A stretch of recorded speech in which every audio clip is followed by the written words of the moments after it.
विद्यार्थ्यांच्या हातात पुस्तके होती. इथली शिक्षण व्यवस्था बदलावी म्हणून त्यांची ती धडपड होती. पण सरकारनं प्रत्युत्तर म्हणून दिल्या त्यांना लाठ्या. मग भारताचा जनरल डायर कोण हा लोकप्रश्न. जय भारत जय संविधान.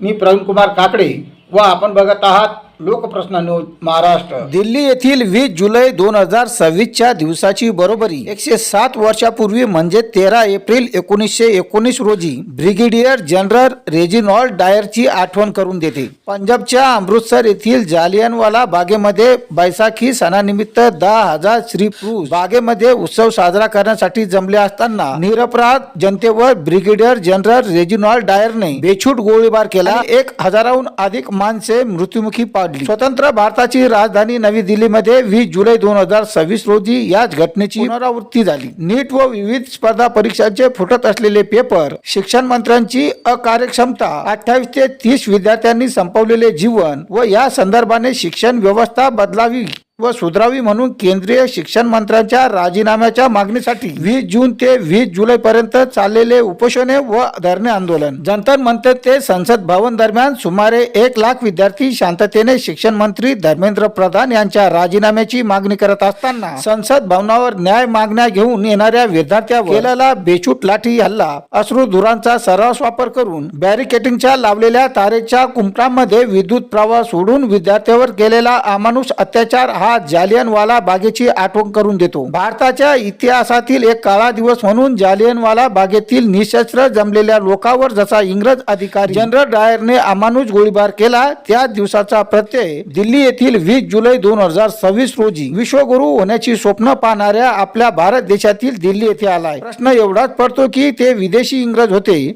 आणि हे स्वदेशी लोकहितातील हुकुमशहा. 1 महिना पूर्ण झाला तरी एक भारतीय शास्त्रज्ञ सोनम वांगचुक यांच्या 21व्या दिवसाच्या उपोषणानंतरही कसल्याही प्रकारची चर्चा करण्यास केंद्र सरकार तयार नाही. त्यामुळे भारताचा जनरल डायर कोण हा सुजाण जनतेचा लोकप्रश्न. नीट सह विविध परीक्षा पेपर फुटीच्या घटनामुळे लाखो विद्यार्थ्यांचे भविष्य धोक्यात आले आहे. या अन्यायाविरुद्ध विद्यार्थी जंतर मंतरवर शांततेच्या आणि लोकशाही मार्गाने न्याय मागत असताना त्यांच्यावर लाठीचार्ज होणे ही लोकशाहीची शोकांतिका आहे. प्रश्न विचारणाऱ्या विद्यार्थ्यावर दडपशाही पण पेपर फुटी करणाऱ्यावर कठोर कारवाई कुठे आहे. देशातील खान सर सारख्या टॉप शिक्षक जेलमध्ये जातोय आणि टॉपचा संशोधक शिक्षण व्यवस्था सुधारण्यासाठी आमरण उपोषण करतोय. कुठे चाललाय देश आपला. विद्यार्थ्यांचा आवाज दाबून सत्य दडपता येते का. देशातील शिक्षण व्यवस्थेची जबाबदारी स्वीकारून केंद्रीय शिक्षण मंत्री धर्मेंद्र प्रधान यांनी नैतिक जबाबदारी स्वीकारत तात्काळ राजीनामा द्यावा. विद्यार्थ्यांना न्याय हवा आहे, लाठ्या नाही. प्रश्न विचारणे गुन्हा नाही, तो लोकशाहीचा पाया आहे.